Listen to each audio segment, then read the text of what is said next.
আগামী ৪-৫ দিনের মধ্যে প্রধান উপদেষ্টা ডক্টর মোহাম্মদ ইউনূস আগামী জাতীয় সংসদ নির্বাচনের তারিখ ঘোষণা করবেন বলে উল্লেখ করেছেন জাতীয় পার্টির একাংশের চেয়ারম্যান মোস্তফা জামাল হায়দার। রাষ্ট্রীয় অতিথি ভবন যমুনায় আজ শনিবার বিকেলে প্রধান উপদেষ্টার সঙ্গে ১৪টি রাজনৈতিক দলের বৈঠক শেষে বেরিয়ে সাংবাদিকদের এসব কথা জানান মোস্তফা জামাল হায়দার। তিনি বলেন, প্রধান উপদেষ্টা ক্যাটাগরিক্যালি সুস্পষ্টভাবে বলেছেন তিনি আগামী ৪-৫ দিনের মধ্যে জাতীয় নির্বাচনের সময়সীমা ও তারিখ ঘোষণা করবেন।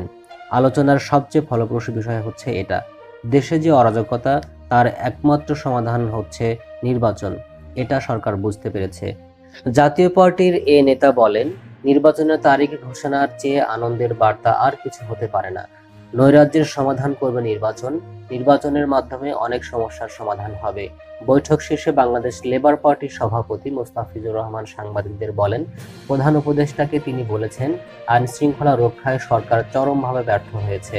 দেশের প্রধান সমস্যা আইনশৃঙ্খলার অবনতি, আর কোন অভিযান চালালে পরিস্থিতি নিয়ন্ত্রণ আসবে